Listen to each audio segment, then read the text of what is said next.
Any Bharat 24 ফাদিল কৰিছিলে Rana builder Rana Pratap বৰদলৈৰ বহুতো কুকীৰ্তি। ৰাণা প্ৰতাপ বৰদলৈয়ে নথি পত্ৰ নোহোৱাকৈ বহুতো এপাৰ্টমেণ্ট বনাই গৈছে।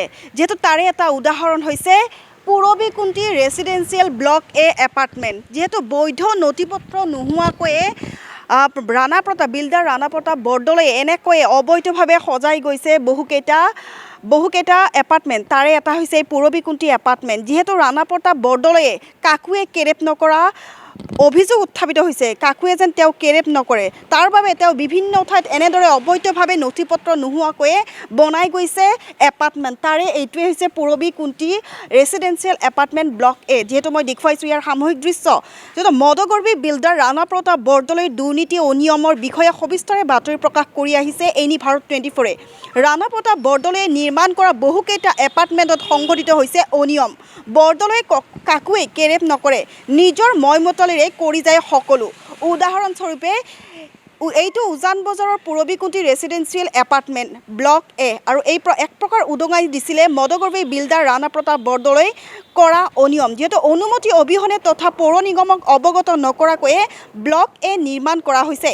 এই অভিযোগ বাৰে বাৰে উত্থাপনৰ পিছতো বিল্ডাৰ ৰাণা প্ৰতাপ বৰদলৈৰ বিভাগীয় কাৰ্যালয়ত আজিলৈ নথি পত্ৰ দাখিল কৰিব পৰা নাই। এক প্ৰকাৰ কাকোৱে কেৰেপ নকৰাকৈ এই মদগৰ্ভী বিল্ডাৰ ৰাণা প্ৰতাপ বৰদলৈ এইবাৰ অতপালি কমিল। যিহেতু বহুতো তদন্তৰ পিছতে এতিয়া GMCয়ে এই ৰাণা প্ৰতাপ বৰদলৈৰ ওপৰত এতিয়া এই পূৰবীকুণ্টি ৰেচিডেঞ্চিয়েল ব্লক এত এতিয়া বৰ্তমান GMCয়ে অভিযান চলাইছে। আৰু অভিযানৰ বিনিময়ত এতিয়া অভিযান চলাই তেওঁ ইয়াতে নথি পত্ৰ নোহোৱাকৈ তেওঁক 3 দিনৰ ভিতৰতে তেওঁৰ যি বৈধ নথি পত্ৰ যদি তেওঁৰ আছে পূৰবীকুণ্টি ৰেচিডেঞ্চিয়েল ব্লক এৰ বাবে সেই গোটেই নথি পত্ৰ এতিয়া GMCক 3 দিনৰ ভিতৰতে দাখিল কৰাৰ এক ধৰণৰ তেওঁক কোৱা হৈছে। আৰু সেই অনুসৰি পূৰবীকুণ্টি এপাৰ্টমেণ্ট যি ব্লক এ আছে আৰু এতিয়া বৰ্তমান ৰাণা প্ৰতাপ বৰদলৈয়ে 3 দিনৰ ভিতৰতে দিব পাৰিবনে নাই GMC, সেয়া সময়তহে লক্ষণীয় হ'ব। কিন্তু এনেকৈয়ে কাৰ ছত্ৰছায়াত পূৰবীকুণ্টি এপাৰ্টমেণ্ট, যিহেতু ইমান গুৱাহাটী মহানগৰীতে উজান বজাৰত থকা এতিয়া পূৰবীকুণ্টি ৰেচিডেঞ্চিয়েল ব্লক এ এপাৰ্টমেণ্টটো বৈধ নথি পত্ৰ নোহোৱাকৈ কেনেকৈ তেওঁ সজাব পাৰিলে, কাৰ সাহসত তেওঁ এনেদৰে GMCকো কেৰেপ কৰা নাই বা চৰকাৰকো কেৰেপ নকৰাকৈ তেওঁ ইয়াতে কেনেকৈ বনাব পাৰিলে। যিহেতু আৰু এটা কথা উল্লেখ কৰিব লাগিব যে পূৰবীকুণ্টি ৰেচিডেঞ্চিয়েল এপাৰ্টমেণ্ট এ ব্লক নিৰ্মাণৰ নামত গুৱাহাটী পৌৰ নিগমক কৰ ফাঁকি দিয়া হৈছিলে, তথাপিও মহাপ্ৰতাপী বিল্ডাৰ ৰাণা প্ৰতাপ বৰদলৈ একোৱেই কৰিব পৰা নাই গুৱাহাটী পৌৰ নিগমে। এই অভিযোগ উত্থাপন হোৱাৰ পিছতে সৰব হৈছে GMC। বৰদলৈ নিৰ্মাণ কৰা এপাৰ্টমেণ্ট বিচাৰি GMCয়ে চলালে অভিযান চলাই পূৰবীকুণ্টি ৰেচিডেঞ্চিয়েল এপাৰ্টমেণ্টটোত আঁৰি দিলে এখনি জাননী। আৰু সেই জাননী উল্লেখ থকা অনুসৰি তদন্ত ঘোষণা কৰিছে GMCয়ে। মেনেজ মাষ্টাৰ বুলি কোৱা হয় তেওঁক। যিহেতু পূৰবীকুণ্টি ৰেচিডেঞ্চিয়েল এপাৰ্টমেণ্ট ব্লক এ নিৰ্মাণ কৰা হৈছিলে অবৈধভাৱে, যিহেতু ৰাণা প্ৰতাপ বৰদলৈ তেওঁ যিহেতু মেনেজ মাষ্টাৰ বুলি কোৱা হয়, সততে অভিযোগ থকা এইগৰাকী বিল্ডাৰে এইবাৰ উপায় বিচাৰি কাৰ্যালয় দৌৰি ফুৰা দেখিবলৈ পোৱা গৈছে।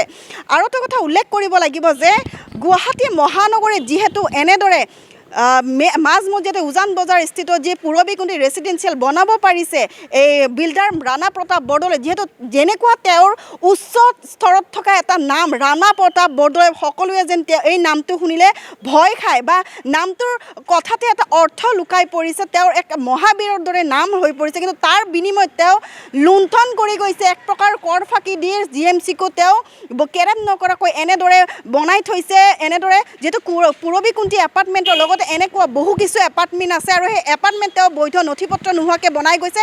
যিহেতু মই বৰ্তমান উপস্থিত আছোঁ এই এপাৰ্টমেণ্টটো এতিয়া বৈধ নহয়। যিহেতু বহুবাৰ বাতৰি সম্প্ৰচাৰ কৰিছিলে এনি ভাৰত 24, তাৰ পিছতে যেন এতিয়া GMCৰ গা লৰিছে আৰু GMCৰ গা লৰাৰ পিছতে এই এপাৰ্টমেণ্টৰ বিৰুদ্ধে এতিয়া তেওঁ নটিচ জাৰি কৰিছে। আৰু 3 দিনৰ ভিতৰতে এই এপাৰ্টমেণ্টৰ যি নথি পত্ৰ বৈধ নথি পত্ৰ যদি আছে তেনেহ'লে ৰাণা প্ৰতাপ বৰদলৈক এই নথি পত্ৰ GMCৰ কাৰ্যালয়ক লৈ যোৱাৰ আদেশ দিছে। যদি তেওঁ লৈ নাযায় পৰৱৰ্তী সময়ত কি হ'ব সেয়া আমি দেখুৱাই থাকিম।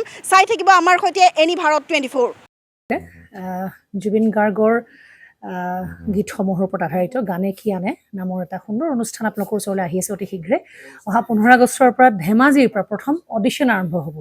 আৰু সেই অডিশ্যনৰ যোগেদি বিভিন্ন কণ্ঠশিল্পীসকলে যিসকলে এই অনুষ্ঠানত যোগদান কৰিব বিচাৰে তেওঁলোকে এই অডিশ্যনৰ যোগেদি আগবাঢ়ি আহক। আৰু জুবিন গাৰ্গৰ বহুত ভাল লগা গান আমি সদায় শুনি আহোঁ।